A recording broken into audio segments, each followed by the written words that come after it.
प्रचण्डहरूलाई चाहिँ इन्डियाले प्रयोग गरेर मेरो सरकार गिराउन खोजेको छ भनेर एकदम खुलै रूपमा उनले भनेका छन्। त्यो यथार्थ पनि हो। तर के हो भन्छ भने अब त्यो केपी ओली स्वयं त्यो इन्डियन प्रभावबाट मुक्त त होइन, फेरि यिनको ब्लक फरक हो हैन, ब्लक फरक हो। यिनलाई चाहिँ प्रयोग गर्ने चाहिँ तपाईँको शक्ति केन्द्रहरू फरकहरू हुन्, एउटै देशमा भए पनि फरक हुन्। अब त्यहाँबाट आएको अन्तर्विरोध हो, तर उनले भनेको कुरा चाहिँ गलत थिएन। उनको सरकार गिराउन खोजिएको हो र अहिले पनि हो, पोहोर मात्रै होइन, अहिले पनि त्यो अब खेल खेलिएको हो। त्यसकारणले मैले बुझ्ने के हो, अब मेरो कोणबाट के हो भन्छ भने अब यिनीहरूले आफ्नो पक्षमा वातावरण बनाउनको निम्ति तर्क दिए, त्यो यिनको कुरा भयो। जस्तो मैले काम गर्न पाएन, मैले संसद विघटन गरेँ, त्यो केपी ओलीको कुरा भयो, त्यो जायज छ, उनको कोणबाट जायज छ। र अर्काले चाहिँ अब बहुमत हुँदाहुँदीको संसद विघटन गर्यो, जो अधिकार उसको थिएन हैन, त्यो उनलाई लागेको कोणबाट त्यो जायज होला। अब यिनी तर्कका कुराहरू भए। मेरो बुझाइ के हो भन्छ भने अब केपी ओलीले जो विघटनको चाहिँ अब यिनी दुईटा पक्षबीचमा कसैको समर्थन विरोध गर्नु मलाई छैन, म त्यहाँ फस्न चाहन्न हैन। जस्तो मैले सामान्यतः के मान्छु हुन्छ भने यिनी सबै विदेशी दलाल हुन्, कोही धेरै कोही थोरै, कोही इन्डियन कोही चाहिँ अमेरिकन वा कोही युरोपियन युनियन, तर देशको निम्ति चाहिँ समर्पित भएर काम गर्ने मान्छे तिनीहरू कोही पनि होइनन्। हामी त्यो मूल कुरामा स्पष्ट हुनुपर्छ, एउटा हामी त्यो मूल कुरामा प्रश्न हुनुपर्छ। अब त्यहाँ स्पष्ट भइसकेपछि जब सबै विदेशी दलाल हुन्, सुन्नुहोस् है, र यो सिस्टम विदेशीले ल्याएको सिस्टम हो, यो नेपाली जनताले ल्याएको होइन, यो नेपाल विरुद्ध र नेपालीहरूका विरुद्धमा चाहिँ उनले गरेको जालसाजीको नतिजा हो भन्ने मैले मानिसकेपछि मैले स्वाभाविक रूपमा के ठान्छु भन्छ भने यिनीहरूका बीचमा जति विग्रह बढ्दै जान्छ, यिनका बीचमा जति लडाईँ बढ्दै जान्छ, यिनी जति कमजोर हुँदै जान्छन्, त्यसले देशलाई फाइदा गर्छ। त्यो अर्थमा केपी ओलीले जो संसदको विघटन गरे यसप्रति मेरो दुःख मनाउ छैन हैन। उनले जो संसदको विघटन गरे त्यसले चाहिँ प्रतिक्रियावादीहरू सङ्कटको नयाँ चक्रमा फसे, अर्को सङ्कटको अर्को चक्र सुरु भयो र त्यो बढ्नु भनेको हाम्रो निम्ति फाइदा हो हैन। देशको निम्ति त्यो राहत हो, जनताको निम्ति त्यो राहत हो।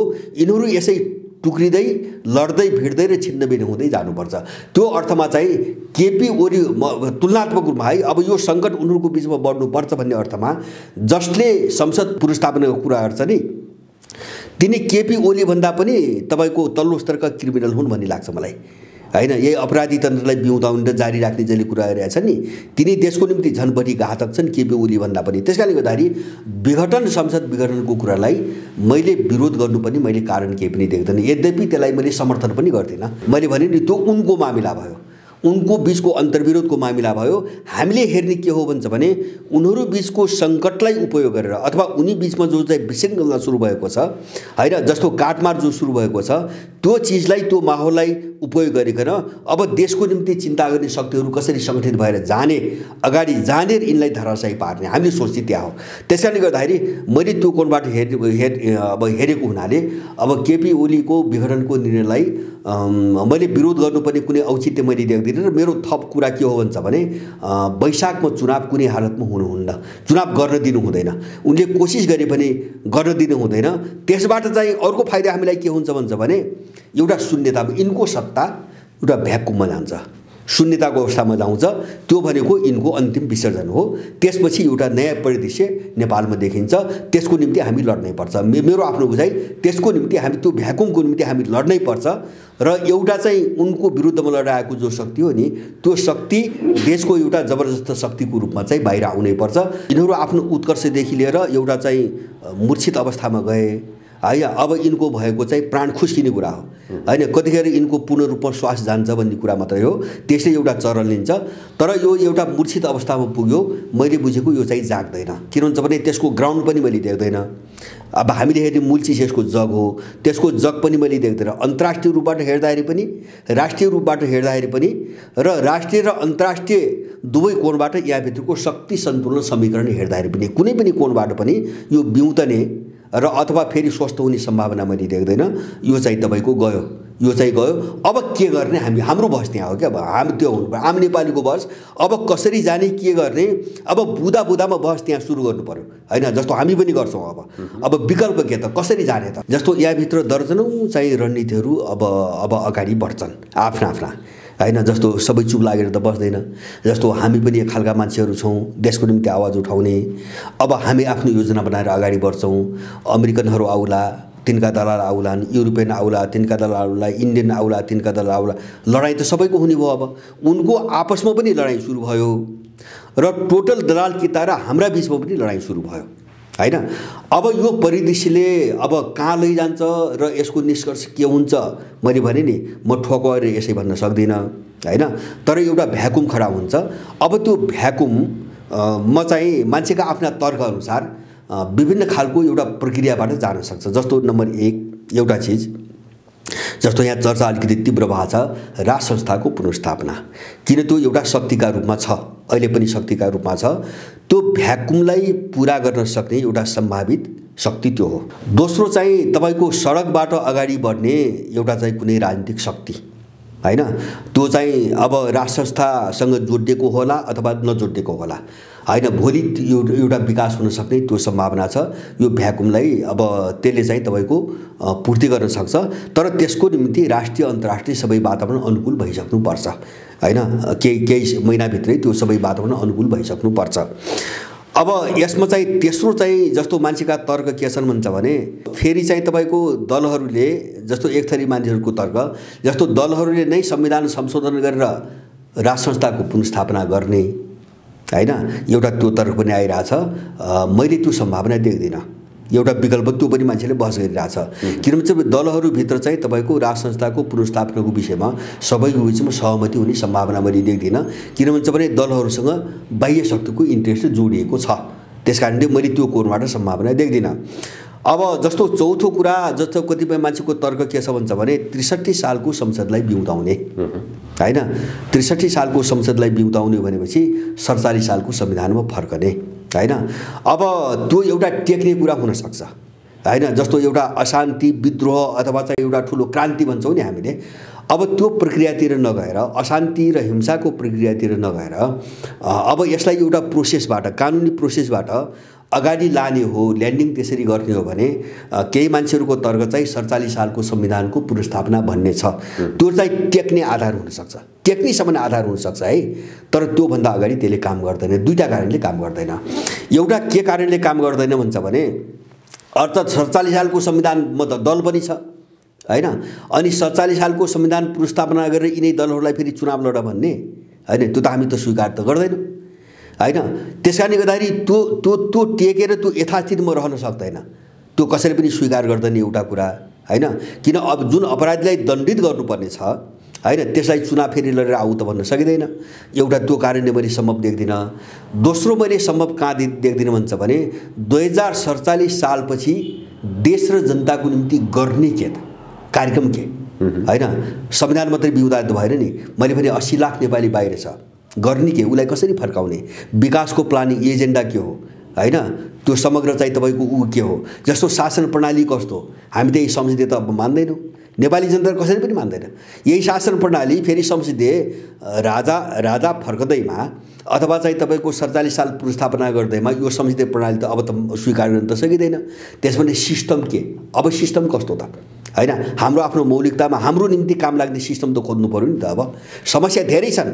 47 साल टेकेर जाँदाखेरि पनि समस्या धेरै छन्।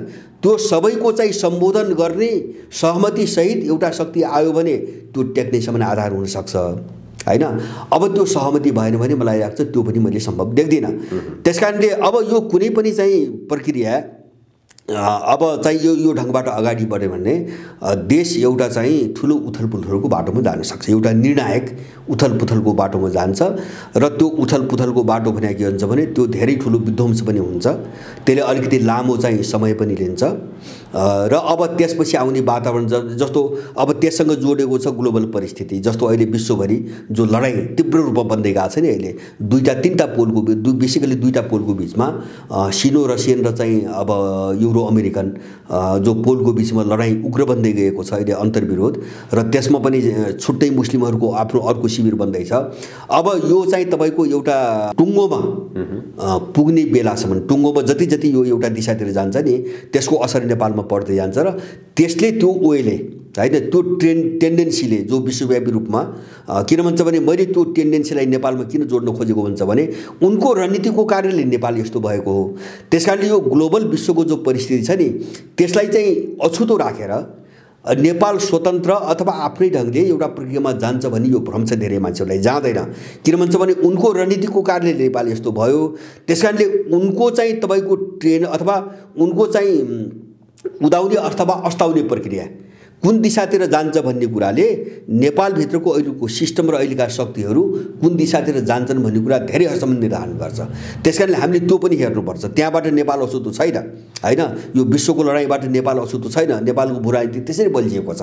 त्यसकारणले अब यहाँ के हुन्छ भने एउटा छ त्यो ग्लोबल परिस्थितिसँग जोडेका, त्यो डिजाइनसँग जोडेका दलालहरू भए, अर्कोतिर चाहिँ नेपाली जनता भए, हामी भयौँ, होइन? देशभक्तहरूको एउटा कित्ता भयो। अब यो दुईटाको बिचमा जबरजस्त लडाइँ हुन्छ, होइन? यदि कुनै प्रक्रियागत रूपमा निकास पाएन भने जबरजस्त लडाइँ हुन्छ र यसले एउटा थायी गन्तव्यको रूप लिन्छ, एउटा थायी समाधानको रूप लिन्छ र त्यो मलाई लाग्छ यिनको विरुद्धमै त्यो निष्कर्ष जान्छ र अब नेपाली जनताले जित्छ, देशले जित्छ। मैले त्योभन्दा कुनै पनि सम्भावना देख्दिनँ। त्यो विश्वव्यापी रूपमा ट्रेन हेर्दाखेरि पनि, नेपालभित्रको ट्रेन हेर्दाखेरि पनि, नेपालभित्रको अन्तर्राष्ट्रिय शक्ति सन्तुलनको ट्रेन हेर्दाखेरि पनि, किन उनीहरू पतनको दिशातिर छन् र संसद विघटनले आउँदाखेरि छर्लङ्ग त्यो देखायो उनीहरू थ्याक्न सक्ने हालतमा अब छैनन्। त्यसकारणले गर्दाखेरि हामीले अहिले विकल्प खोज्ने भनेको देशको निम्ति काम गर्ने। सकेसम्म मेरो चाहना त के हो भन्छ भने यो एउटा प्रक्रियाबाटै होस्, यसको टुङ्गो प्रक्रियाबाटै होस् र एउटा प्रक्रियाबाट चाहिँ यो सिस्टमको चाहिँ समापन होस्, यसको विसर्जन होस्। चाहना त त्यो हो, तर त्यो भएन भने त्यसको सामना गर्नको निम्ति हामी तयार हुनुपर्छ। तर्क कस्तो हुन्छ भन्छ भने सरल हुन्छ है, सिधा रेखामा हुन्छ। अब तपाईँ त्यो तर्कलाई एक्सनमा लग्नुभयो, त्यो प्रयोगमा अगाडि बढ्यो भने अब त्यससँग चाहिँ दर्जनौँ अरू चाहिँ फ्याक्टरहरू चाहिँ टक्राउन आउँछन्, लड्छन्, जुझ्छन्। अनि चाहिँ त्यो जुधाइले के गर्छ भने बाटो चाहिँ तपाईँको घुमाउरो बनाइन्छ क्या। अब त्यो बाटो घुम्ने प्रक्रियामा, होइन, समाज विकासको एउटा बाटो एकदम घुमाउरो बन्दै जाने प्रक्रियामा के चिज चाहिँ बाहिर आउँछ त्यो अहिले अनुमान गर्न सकिँदैन। तर अहिले चाहिँ मोटामोटी चाहिँ तर्कमा र अहिले भएका सम्भावना अनुमान गर्दा मैले अघि न पनि भने नि एउटा शक्तिको रूपमा अस्तित्वमा रहेको भनेको राज संस्था हो, होइन?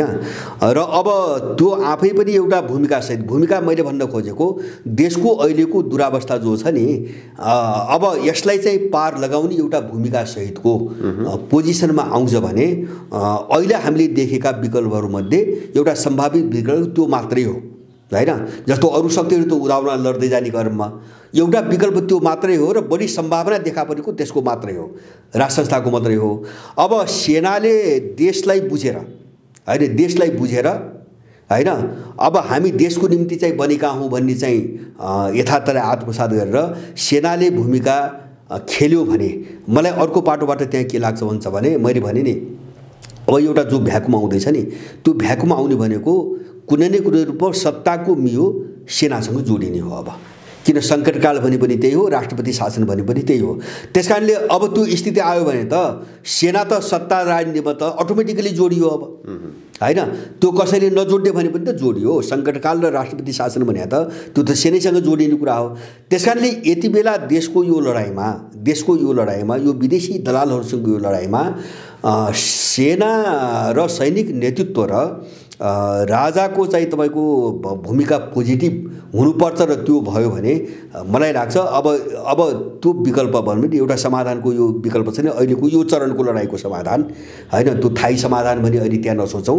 यो चरणको लडाइँको जो समाधान हो नि, यो समाधान भनेको सबभन्दा उपयुक्त चाहिँ तपाईँको सम्भावना मैले देखेको त्यो हो। किन बनाउँ शक्ति जो छन् अहिले बनाउँ सक्थे। जस्तो एउटा एकातिर जनता, सुन्नुहोस् है, एकातिर जनता, अब जनतालाई मूर्तिकरण गर्दाखेरि कुन शक्ति भन्ने अझै थेग्रिसकेको छैन, अझै थेग्रिया छैन है। तर चाहिँ छरिएको रूपमा ठुलो शक्ति छ। सेनाले कु गरेर सेनाले शासन गर्ने भन्ने मैले त्यस्तो बुझ्दैन त्यो अर्थमा। तर राष्ट्रपति शासन लाग्यो भने त राष्ट्रपति त सेनाको परमाधिपति हो, होइन? त्यो नाताले पनि त सेना त जोडिहाल्यो नि, त्यहाँ राष्ट्रपति शासनमा त सेना त जोडि नै हाल्यो। त्यसले गर्दाखेरि अब त्यसपछिको त्यो भ्याकुम जो आउँछ नि, त्यसलाई कसरी चाहिँ तपाईँको सहज ढङ्गले, होइन, देशको पक्षमा अवतरण गराउने भन्ने भूमिका त सेनाको त हुन्छ नि त्यहाँ जोडिएपछि, हैन। त्यो भूमिका सेनाले खेल्नुपर्छ। त्यो भ्याकुम आयो भने मेरो कुरो त्यो हो। त्यो चाहिँ रिक्तताको अवस्था आयो भने त्यो भूमिका सेनाले खेल्नुपर्छ र सेना सहयोगी भयो, हुन सक्यो र त्यसपछि चाहिँ तपाईँको जस्तो अब हिजोको राज संस्था त्यो दिशातिर त्यो भूमिका खेल्न सक्यो भने अब यो दुईटा बाहेक अब जनताको त विशाल पङ्क्ति छ, यहाँ त ठुलै पङ्क्ति छ र यो चाहिँ यिनी चाहिँ त्यो विदेशी दलालहरूले थ्याक्न नसक्ने खालको विकल्प हो। जस्तो त्यो भ्याकुम खडा भयो भने पनि त अब सेनाले त शासन गर्ने त होइन, कोही राजनीतिक शक्ति त चाहियो नि त फेरि। जस्तो त्यही राजाले शासन गर्ने पनि त होइन नि। जस्तो मान्छेले कल्पना गर्छ नि हिजोको जस्तो पञ्चायत जस्तो महेन्द्रले गरे, अब केही काल चाहिँ अब केही महिना चाहिँ तपाईँको ज्ञानेन्द्रले गरे भने चाहिँ बारम्बार यिनीहरू चर्चा गर्छन् होइन। त्यो होइन कि तपाईँको राज संस्था फर्किए पनि अथवा सेनाले आफ्नो भूमिका खेले पनि अब शासन गर्ने त तपाईँको जनताको पङ्क्तिबाट उठ्ने राजनीतिक शक्तिले हो होइन। फेरि उनीहरूले शासन गर्ने भन्ने अर्थमा बुझ्नु हुँदैन। मलाई लाग्छ त्यस्तो चिजमा हामी जानु पनि हुँदैन। तर चाहिँ के हुन्छ भने यो एक खालको सहकार्य भन्नुहोस् न मेरो आफ्नो भाषामा, विदेशी र उसको दलालको कित्ताका विरुद्धमा जो देशको निम्ति चाहिँ तपाईँको बोलिरहेका छन्, लडिरहेका छन् अथवा भूमिका खेल्न चाहिरहेका छन्, ती शक्तिहरू एउटा ठाउँमा हुनुपर्छ। अब त्यसो हुन सक्यो भने अब त्योभन्दा राम्रो विकल्प अहिलेको निम्ति छैन र त्यो बन्यो भने मलाई लाग्छ त्यो थ्याक्न सक्ने सामर्थ्य यिनीहरूले सपनामा पनि देख्दैनन्। जो दलहरू भन्छौँ नि हामीले, यो गिरोहले त्यो थ्याक्न सक्ने सामर्थ्य यिनले सपना पनि देख्दैनन् र हामीले अहिले तत्कालको निम्ति सोच्न सक्ने एउटा राम्रो बाटो त्यो हो।